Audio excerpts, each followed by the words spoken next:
Vai dar. Olá! Saudações! Hoje, no cenário original, onde tudo começou. Yeah! Para, João Ernesto. Para falarmos de uma banda, artista, grupo, extremamente... É isso aí! extremamente interessante, Lineker and the Caramellos. Yeah! Uma coisa que é importante abrir esse vídeo dizendo é que é redundante tocar em todos os pontos, que Lineker já foi destaque, já foi polêmica, explicar, assim, é uma artista, faz música brasileira, tá no terceiro disco, bem consolidada, tem vários ouvintes no Spotify, e esse disco, ele veio pra fincar esse nome mais uma vez, aí com afinco, uma instrumentação luxuosa pra caralho, mas começa com a capela. Que é uma coisa que eu nunca tinha visto em nenhum disco, assim, a faixa inicial, abrir com coisa a capela, assim, talvez o disco do Van Canto, né? Mas é que o Van Canto é uma banda a capela. Tu me pegou. Te peguei? Me pegou. Van Canto é uma banda assim, acho que são 5 pessoas, ou 5 vocalistas e um batera. E toca metal melódico, assim. Não conheço. Não conhece? Tem que ouvir, meu. Mas aí... Mas assim... Fora isso... Isso é o que tu vê que essa capela aí tu fez com nós, cara. É, levou longe. Não, derreteu o cérebro. Mas o grande lance é o seguinte. Essa música, a capela, além de já mostrar um monte de influência na voz, além de já mostrar potencial de uma vocalista altamente habilidosa, altamente estudada, aparentemente, além disso, ela cria texturas, claro, com o auxílio de uma boa produção, que já posso dizer, adorei a produção do disco, achei a produção excelente. Luxuosa. Instrumentais ricos, assim. Exato. Camadas e camadas, com sessões, sabe? Arranjos sofisticados. Arranjos sofisticados, cara. Mas nessa música que chama Brechoque, a voz vai crescendo, e vai tendo camada, e vai tendo efeito, e aí chega um momento que a gente para e pensa... Mas é só voz? Não, tem mais alguma coisa. E não tem, é só voz, gente. É voz. É bonito e eu acho que as faixas que sucedem bem, assim. Tu pega a Lava ali, ela começa a montar um cenário que é um filme na minha cabeça, assim. Parece que eu tô vendo, assim, um Indiana Jones, assim, chegando no Brasil nos anos 70 ali, sabe? Eu acho uma doideira, assim, os metais que ela trabalha e esses climas que a Lineker explora, eles são muito provocativos, né? Eu acho que, assim, ó, da mesma forma que a gente fala na review, se eu não me engano, do Beirut, que rola uma pesquisa de sonoridade, né, um trabalho, assim, meio world music, que a gente falou. Sim. Eu acho que Lava é uma faixa que no seu instrumental passa por diversos climas da América Latina inteira, contando com o Brasil, contando com o México, contando com tudo. Sabe, tem batuque, tem metal, como tu disse, tem sabe, tem cordas. Aí tu pega a terceira faixa, é uma faixa que já brinca com aquela coisa da dualidade de línguas, com coisa arada. Se inscreve no nosso canal aí, cara. Se inscreve no nosso canal. Ai. Não para de chegar mensagem. Ai, papai, como é que tira isso aqui, cara? Ai, meu Deus do céu. Ai, morreu. Isso é uma coisa que, inclusive, eu anotei pra não me esquecer e pra marcar na minha mente, porque, normalmente... Se tem uma coisa que me causa má impressão em música, um negócio que eu tenho preconceito, olha aí, é com música que é em inglês e português. É música que é em espanhol e português. Ela tem preconceito com isso. Tenho preconceito com isso vindo assim no Brasil. Tu acha pastelão? Eu acho pastelão. Sim, tu acha acho pastelão na gringa. Às vezes tu tem, tipo, no hip hop, assim, tu tem ali um trecho... cantado em espanhol, coisa assim, tá? Eu acho isso representativo, eu acho que soa bem. Tu acha que aqui geralmente é feito marqueteiramente? Isso. Entendi. Nessa faixa eu achei brilhante. Não, com certeza. Nessa faixa eu achei brilhante. E outra, se tu não tá prestando atenção, ela troca e tu nem viu. Ela troca e tu nem viu. E tu já tá cantando junto. Opa, exato. Exatamente. E, cara, assim, eu acredito que...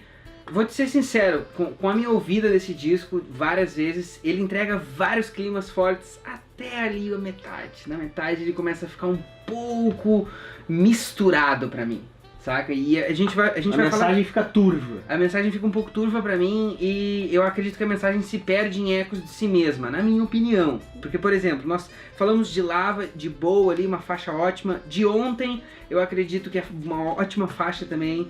Boca tem uma outra seção de metais com muito destaque. Mas é isso que tu vai falar de toda a música. Isso aí de detalhe de produção, de capricho, tu vai falar de toda a música. Agora tu começa a ver que às vezes elas, numa faixa como bem bom, o feat. Vamos falar do feat, então. A galera às vezes fica, que vocês não falam não sei o que. Vamos falar do feat. Vamos falar do feat. Cara, assim, excelente, entendeu? Esse é um feat de destaque, na minha opinião. Sabe? Um feat que agrega numa música, assim, que tu faz escuta, todo sentido. E que eu acho que, sabe uma coisa, uma teoria minha, não tem nada provado nem nada. Fala aí. É que o feat, às vezes, ele é um convite pra apresentar um artista pra gurizada. Saca? É uma coisa que, não sei de onde é que eu tirei isso. Um apadrinhamento. Isso, é um tipo assim, não sei se é apadrinhamento, porque eu realmente não conheço quem ela convidou aqui, assim, como artista, mas pode ser um assim, olha só, tem essa pessoa aqui que eu sei que a galera não conhece, o meu público não conhece. Então deixa eu mostrar. Eu sei de onde tu tirou isso. Sabe? Sei. Da onde? De rappers super famosos fazendo música com rappers que ninguém conhece. Pode ser, mas eu acredito que é uma faixa que tem um feat que agrega. Agora, depois dela, a gente começa a entrar num momento do disco que eu me considero cansado nas minhas ouvidas, assim, como disco, né? Tipo, calmou, assim. Calmou pra mim, não entregou, assim, o lado que eu queria ver da Lineker, talvez. Pode ser? Eu acho que pode, mas eu acho que é mais aquele lance de ecos da própria mensagem. De soar meio repetitivo, porque, de novo, eu falo isso toda vez que eu toco nesse assunto, mas esse pode ser sempre o primeiro vídeo que a pessoa tá vendo da gente, né? Estamos em 2019, tempos de Spotify, os discos não são mais pensados para ouvintes antigos como eu, por exemplo, ouvintes à moda antiga, eu quero dizer, que pegam um disco novo. Sai esse disco novo, eu dou play, eu escuto ele de cabo a rabo e depois eu não pego a música que eu gostei e arrasto pra minha playlist. Se eu gosto do disco, eu ouço o disco de novo. É assim que eu consumo, né? É inserido. Eu acho que isso é fundamentalmente diferente. Eu não sei se eu faço assim como tu, mas isso realmente muda um pouco no consumo do cara. Claro, e aí é que tá. Antigamente eu acho que a ordem das faixas num disco era toda pensada diferente, porque o cara pode dar a chance. Como é que ele te dava a chance antes? Ele botava play. Então a tua primeira música tinha que muito mostrar que tu veio. Sim, exatamente. Seria muito arriscado começar com uma faixa a capela, por exemplo. Sim. Né? Ao mesmo tempo, em algum momento, se tu fosse querer fazer sucesso, por exemplo, anos 80, assim, claro, pra botar uma balada, ela não pode estar muito tarde no disco, né? Sim. Porque ela tem que chegar logo. Sim, sabe? Sim, então, tem essas coisas, faixas de transição, coisas pra deixar a experiência de ouvir o disco inteiro interessante. Que eu acho que é uma coisa que os artistas hoje em dia não dão mais tanta bola. Alguns ainda dão, outros ainda não. Entendo. Né? O disco ao vivo dá mais bola pra isso. Eu acho que foi uma coisa que a gente tocou um pouco quando a gente falou do disco da Fresno. Mas eu acho que pode ser algo assim.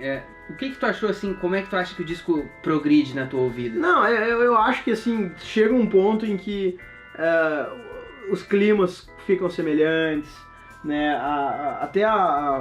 Chega um momento que, longe de mim querer dizer que eu já tô manjando o negócio. Sim. Entendeu? Mas eu já meio que entendo assim, os mil melismos da Lineker. Entende? As possibilidades do vocal dela. Então, aquelas coisas que super me impressionam assim, no primeiro terço do disco, ou no primeiro quarto do disco, aqui eu já sei que elas rolam, eu ainda gosto. Mas já não é mais uma novidade. Então, eu acho que essa sensação de canseira que eu tenho, essa sensação de mesmice, ela é uma sensação que o problema não é a música, o problema são várias músicas que com climas parecidos, o ritmo do disco, porque é aquela coisa que eu já falei também anteriormente. Eu acho que esse disco, de forma geral, exceto, claro, a faixa Textão, por exemplo, que eu acho que ela não faria sentido sozinha, a grande parte das músicas desse disco, tu pega, qualquer uma delas é boa, né? Mas às vezes no contexto pode ficar meio cansativo, mas são todas músicas boas. Sabe? Inclusive a Textão, que eu citei que ela não funcionaria sozinha, porque a Textão nem mesmo é uma música, né? A Textão é um poema, né? Declamado. Ali. Isso, funciona como interlude e é declamado assim, bem pautado nesse lance na estética mesmo, de sarau, de comunidade, que é uma coisa que tem, eu não sei há quanto tempo isso acontece, deve acontecer há muito tempo, mas teve seus holofotes aí. Sim, com certeza. Na literatura, com alguns autores sendo publicados e tudo mais, então isso teve um pouco mais de voz e um público de fora teve contato com isso. Sim. E eu reconheço essa influência em textão, né? Inclusive eu acho que é interessante a gente falar de Lineker, e não dá, eu acho, pra gente falar de Lineker e os Caramelos sem falar de influências. Isso é um disco que bebe de várias águas, bebe de várias fontes artísticas, tem um monte de influência, mas cria um som, cria uma textura. Mas uma coisa que eu ia dizer, assim, eu não acho que é problema da produção, eu acho que é reflexo do pacote de canções selecionado aqui. Tá. Ele realmente não é um disco, assim, de se ouvir com a família. Não. De se ouvir num churrasco, de se ouvir numa festa. Não, ele é uma audição bem densa, assim. Ele é um disco que fala de dentro pra fora. Eu acho que o ponto é que ele até, assim, tu poderia, tipo, botar ele pra rolar. A sonoridade não vai atrapalhar o teu churrasco. Sim. Entendeu?